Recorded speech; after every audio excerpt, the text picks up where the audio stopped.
Hi everyone. Hope you're all doing good and Happy New Year to you all. Okay, so we are continuing on with the game that you may vaguely remember from last year, the Tapology Lucky Bastard Game 25th edition. And more specifically, this is the sixth round draw. We had a little Christmas version that we did for the boxing card for Usyk versus Fury 2. And just say congratulations to those who won that one. But now we're carrying on with the proper game, the actual UFC one. And as some of you may remember, there was only four of you left in it. So I'll just run over those names one more time because I'm sure you've all forgotten, except for four people. They probably still remember, but everyone else might have forgotten by now. They are Foghorn Sam, It's Your Boy SB, Jack Soto, and Piggy Bank. So those are the four in the sixth round draw here. And just to sort of put up what's the stake here is that we've only ever been into the sixth round once before, and that was the 18th edition. So, and yeah, obviously that's where that one ended. So that basically means that if two or more get through in this round, this will be the longest game we've ever had, not just in terms of time, but in terms of number of rounds as well, as no Lucky Bastard game so far has made it to the seventh round. So if two or more people go through tomorrow night, then that's a little bit of Lucky Bastard game history being made. Anyway, um, as for this event, anyway, we've start off the year with a rematch actually between Mackenzie Dern and Amanda Rebus. To be honest, I had to remind myself this was a rematch because their fight was actually all the way back in 2019. So, to be honest, I really don't think that that first fight can have much bearing on what's going to happen here. Last time out, Amanda Rebus won by unanimous decision when they met the first time. But like I say, that was this year is basically 5 years ago. Going to be 6 years this year, so I don't really think that fight has any bearing on how it's going to happen. Having said that, I do still expect the same result, not because of what happened 5 years ago, but because of continuation of what's happened since. They've both improved massively since then, in my opinion. But and I'd say overall, this has become a closer fight since then. I have gone back and forth a little bit on this one, but in the end, I am backing Amanda Rebus by unanimous decision. The only main reason is simply because she's she's got, I suppose, a little bit more experience, I'd say, in between that time, between the first fights. And I don't necessarily mean that in the number of fights, but she's tried fighting up at flyweight, lost to Rose Namajunas the last time she fought. And so, I know that's obviously a loss on the record, sure, but it's a respectable loss against one of the best strawweights that we've ever seen. And one is doing quite well at flyweight, to be fair. So there's no shame in that loss. But the fact that she's sort of taken that risk, had a few fights at flyweight, dropping back down to strawweight for this one, maybe she's carrying that little bit of extra strength, or maybe the cut would have an effect negatively on her. I don't know, but she seemed all right at the weigh-ins, or at least made weight. So I suppose simply because of that, it's back in Rebus again, but it is a 50-50 fight, to be fair. This is a good main event to start off the year in terms of matchmaking. So, anyway, I know you're not here to listen to me ramble. You will end up listening to me ramble, but that's anyone who watches these videos has suffered that by now. They know what to expect. But let's get on with the game now.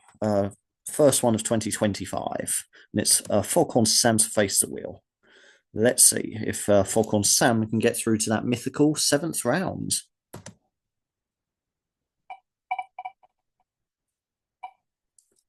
And to be honest, that seems unlikely because he's got Joe Selecki. You won't have to wait long to find out because the opening fight on the card, Joe Selecki is opening up against Nurello Aliyev, who's 9-0, won his UFC debut, is obviously come through the Contender Series like that. So pretty much everybody does these days, and also prior experience in Eagle FC.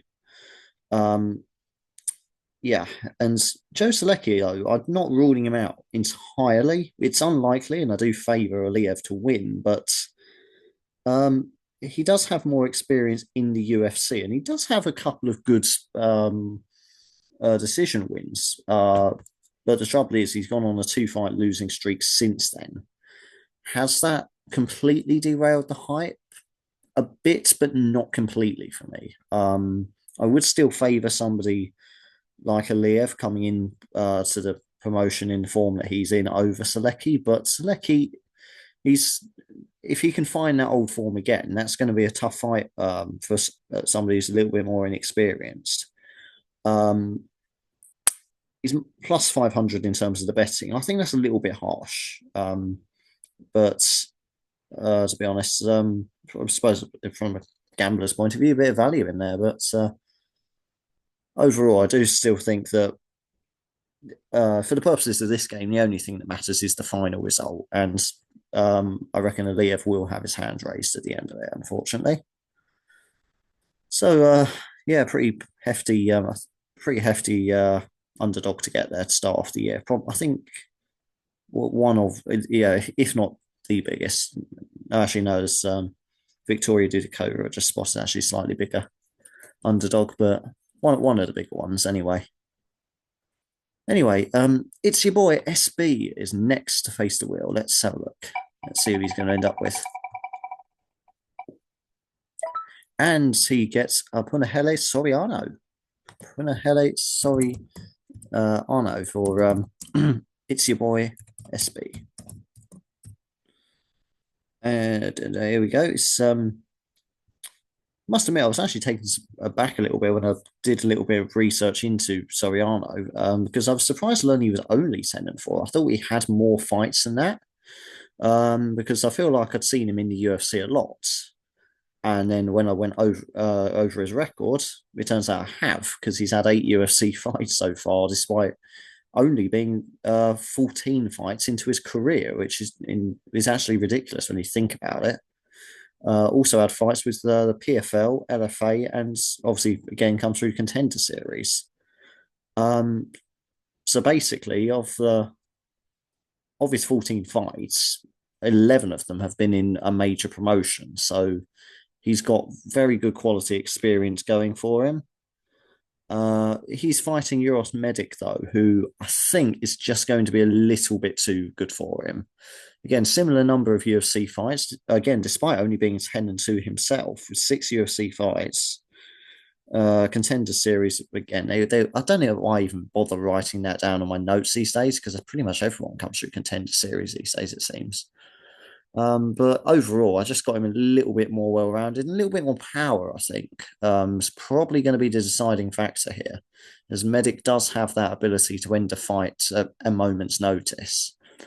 And I've actually gone with a second round knockout for Euros Medic. So, again, Soriano, certainly not without a chance, but I do favour Medic to get the win there. So that isn't two who I would choose if you could choose which fighter you wanted, but you can't because if you choose the fighter you wanted, actually, if there was a version of the game where it was like this, but instead of being given a random one, you got to pick the absolute banker of that game would go on forever. It'd be like the Survivor game, but instead of being limited to the tough fights, you should just pick anyone. That would be a ridiculous game. Actually, that wouldn't end. Anyway, that's an idea for a rainy day. Anyway, Jack Soto next up. We're already halfway through this video, actually. So 2 down, 2 to go. And he gets Abdul Razak Al Hassan. Abdul, just excuse me, want to type all this out. How are we spelling that? Abdul Razak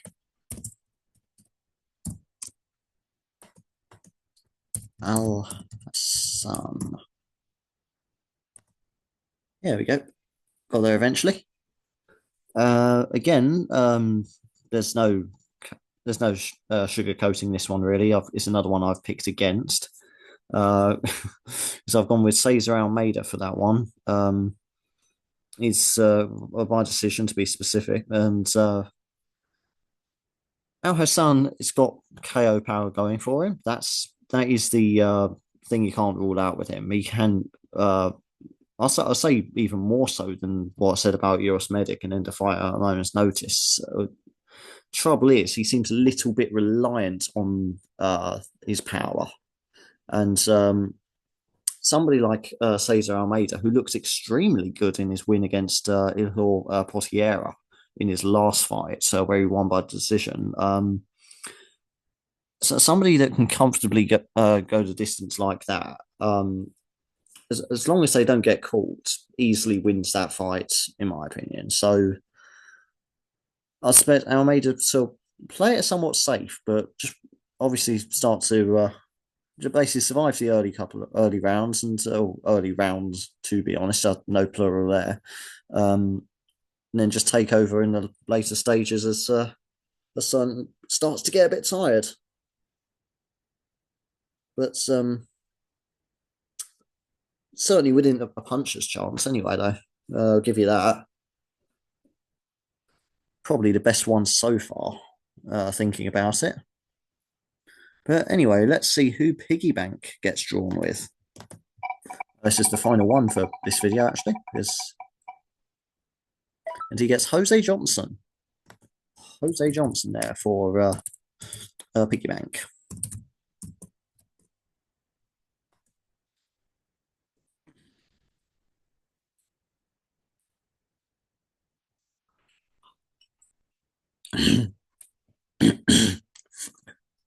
Oh, excuse fucking me.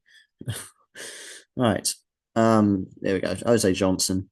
Interesting fight, because it's meant to be flyweight. It's actually now 128 pounds catch weight, as a certain little Mr. Johnson has well, it's not little if you miss weight, is he? But yeah, we miss weight. Simple as that, which you never like to see, but here we are.